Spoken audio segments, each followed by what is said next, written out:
అశ్విని, భరణి, కృతిక, రోహిణి, మృగశిర, ఆరుద్ర, పునర్వసు, పుష్యమి, ఆశ్లేష, మఖ, పుబ్బ, హస్త, ఉత్తర. ఇక గిట్లా చెప్పుకుంటా పోతే ఏడాదికి 27 కార్తీలు ఉంటాయట. ఇక ఇప్పుడు నడుస్తున్న కార్తీల చెడగొట్టే ఆనలు జంపుడు చంపేటాలకు ఇగో వర్షం చూడురి ఎట్లయిందో.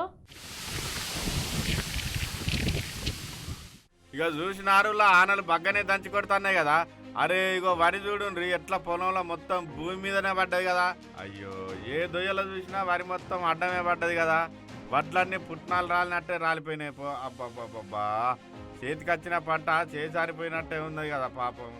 ఇప్పుడే కాదు రైతన్నల గోస ఎప్పుడు చూసినా గిదే కథనే.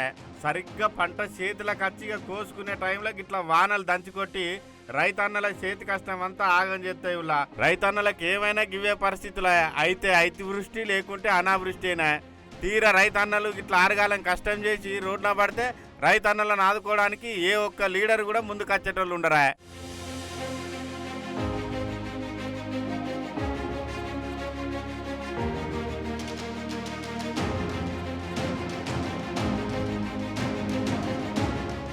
పుస్తెలమ్మి ఉన్న సొమ్ములన్నీ అమ్మి పెట్టుబడి పెడితే పంట మీద రైతన్నలకు గిట్టుబాటు ధర రాలేదని ఏడ్చే వరకల్లా ఇట్లా ప్రకృతి కూడా ఏదో రకంగా రైతులకు కొట్టగొట్టవచ్చే. ఈ తీర్ల చెడగొట్టు వానలు వచ్చి గిట్ల ఇబ్బందుల పాలు చేయవచ్చే.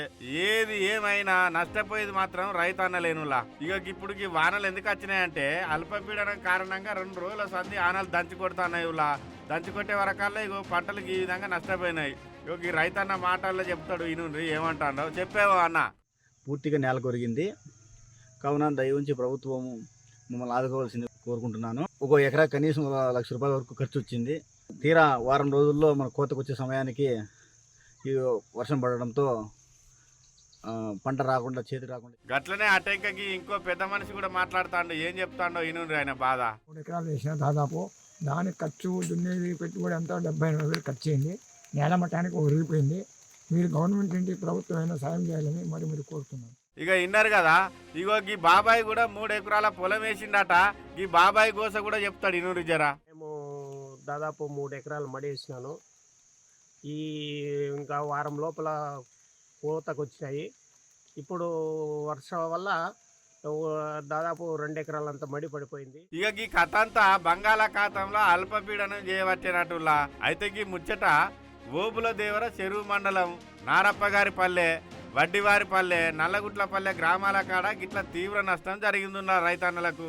అందుకే ఈ రైతన్నలు వాళ్ళ గోడెల వేసుకోబట్టిరు గీ తీరుగా. ఇక వ్యవసాయ అధికారులు వెంటనే దయతలిసి పంటను పరిశీలించి పరిహారం అందజేయాలని అధికారులను ప్రభుత్వాన్ని కోరుతాండ్రు ఈ రైతన్నలు. చూడాలి మరి ఎంతవరకు సాయం చేస్తారో ఏ తీరులు ఆదుకుంటారో మరి అంటారు ఈ ముచ్చట తెలిసిన జనాలు.